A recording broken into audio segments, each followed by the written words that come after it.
بسم اللہ الرحمن الرحیم۔ السلام علیکم۔ تو آئیے آج سنتے ہیں ایک دلچسپ اور سچی کہانی۔ مصر کا ایک بادشاہ جس کا نام تھا عاصم، اس کے بیٹے کا نام تھا سیف، جس کے نام پر جھیل کا نام مشہور ہے۔ سیف شہزادے کو ایک رات پیارا سا خواب آیا۔ اس نے ایک جھیل کو دیکھا اور وہاں پر ایک پری کو بھی دیکھا۔ پری کا نام تھا بدیع الجمال۔ اس سے پہلے یہاں انسانوں کی آبادی نہیں تھی۔ سب سے پہلے شہزادہ سیف یہاں آیا تھا اور اس نے اس جگہ کو تلاش کیا تھا۔ شہزادے نے صبح اٹھ کر وہ خواب اپنے والد صاحب کو سنایا۔ بادشاہ نے کہا، بیٹا یہ جگہ اور پری تو آپ کو مل جائے گی، لیکن اس کے لیے آپ کو کافی محنت کرنی پڑے گی۔ شہزادے نے رخصت سفر باندھا اور سفر شروع کر دیا۔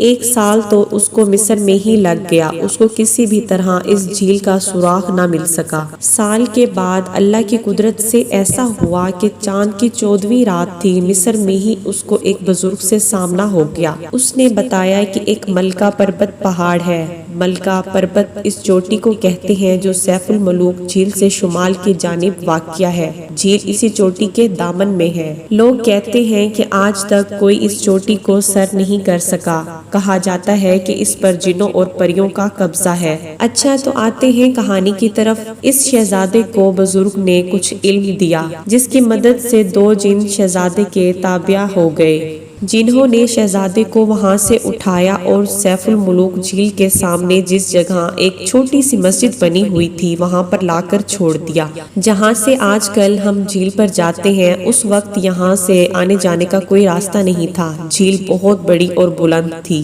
اور ملکہ پربت کے دامن تک پھیلی ہوئی تھی۔ شہزادہ وہاں پہنچ کر جھیل کو پہچان گیا۔ شہزادے نے 40 دن تک یہاں عبادت کی، چلا کاٹا۔ 40ویں دن کے بعد چاند کی 14ویں رات تھی۔ شہزادے نے دیکھا کہ جھیل کے اندر پریاں اتر کر نہا رہی ہیں اور ایک پری کے ساتھ 7 پریاں الگ ہیں اور ایک پری ان میں مختلف تھی جو شاید بدیع الجمال ہی تھی اور باقی 7 اس کی باندیاں۔ شہزادے نے فوراً ان 2 جنوں کو طلب کیا اور پوچھا کہ وہ کیسے اس پری کو حاصل کر سکے گا۔ جنوں نے پریوں میں سے پری بدیع الجمال کا تاج اٹھایا اور شہزادے کو دے دیا۔ پریاں جب جھیل سے نکلیں تو اپنے اپنے تاج پہنے تو ملکہ کا تاج غائب تھا۔ ملکہ نے تاج کے بارے میں دریافت کیا تو باقی پریاں پریشان ہو گئیں اور گھبرا گئیں اور اس گھبراہٹ میں تمام پریاں بھاگ گئیں۔ اس دوران شہزادہ بدیع الجمال کے سامنے آ گیا۔ شہزادے کے پاس تاج دیکھا تو پری نے کہا کہ یہ تو میرا تاج ہے، مجھے واپس دے دو۔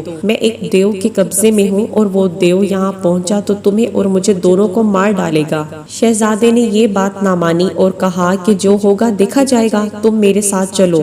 شہزادہ پری کو ساتھ لے کر ناران کی طرف نکل آیا۔ ناران اس وقت بیابان جنگل ہوتا تھا۔ وہاں شہزادہ ساتھ ساتھ دعا بھی مانگتا رہا۔ دوسری طرف جو پریاں واپس گئی تھیں انہوں نے جا کر فوراً دیو کو بتا دیا کہ آج جھیل میں ہم سے بدیع الجمال بچھڑ گئی۔ دیو فوراً جھیل پر پہنچا۔ اس نے جھیل پر پری کو تلاش کیا، اس کو پری نہ ملی۔ اس کو غصہ آیا۔ اس نے جھیل کے سامنے والی جانب پاؤں مارا جس سے جھیل ٹوٹ گئی اور جھیل کا سارا پانی نیچے کی جانب بہنے لگا۔ پانی فلٹ کی شکل میں ناران میں داخل ہوا۔ پری اور شہزادہ راستے میں تھے۔ انہوں نے پھر دعا مانگی۔ ان کی دعا قبول ہوئی۔ زمین کے اندر ایک غار بن گئی۔ پری اور شہزادہ اس میں داخل ہو گئے۔ دائیں اور بائیں جانب سے سیلاب گزر گیا۔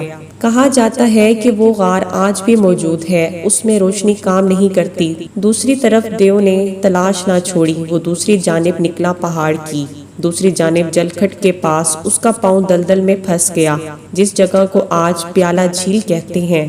اس میں پانی زیر زمین ذخیرے سے آتا ہے۔ کافی دن تلاش کے بعد اس کو پری نہ ملی تو اس نے ایک بلند پہاڑ سے چھلانگ لگا کر خودکشی کر لی۔ پری اور شہزادہ بہت عرصہ تک اس غار میں رہے۔ بعد میں ان جنوں نے جو شہزادے کے قبضے میں تھے انہوں نے شہزادے کو بتایا کہ جن اب ختم ہو چکا ہے، اب تم اپنے ملک واپس جا سکتے ہو۔ پری اور شہزادے کو انہوں نے اٹھایا اور مصر پہنچا دیا اور وہ خوشی سے باقی زندگی بسر کرنے لگے۔ اس شہزادے کے نام سے جھیل سیف الملوک کا نام مشہور ہوا۔ ملوک اس کو اس لیے کہتے ہیں کہ یہاں شہزادے کی پری سے ملاقات ہوئی۔ یہ کہانی اگلی نسلوں کو پتہ لگی اور نسل در نسل منتقل ہوتی یہاں تک پہنچی۔ چاند کی 14ویں رات کو اس جھیل کا منظر بہت خوبصورت ہوتا ہے۔ جب چاند فل جوبن پر ہوتا ہے تو اس رات کو جھیل کا منظر دیدنی ہوتا ہے۔ چاند، پہاڑات اور ستارے۔ مقامی لوگوں کا کہنا ہے کہ اس رات کو برگزیدہ بندوں کو جن اور پریاں نظر بھی آتی ہیں۔ مجھے یہ کہانی میاں اشرف نے سنائی ہے جو وہاں سیف الملوک کے پاس رہتا ہے، جس کی عمر 70 سال سے زیادہ ہے۔ میاں اشرف کا یہ بھی کہنا تھا کہ اس نے خود اس جھیل میں جن اور پریاں بھی دیکھی ہیں۔ آج کی ویڈیو پسند آئی ہو تو لائک، سبسکرائب، شیئر کر دیجئے۔ ملتے ہیں نیکسٹ ویڈیو میں، تب تک کے لیے اللہ حافظ۔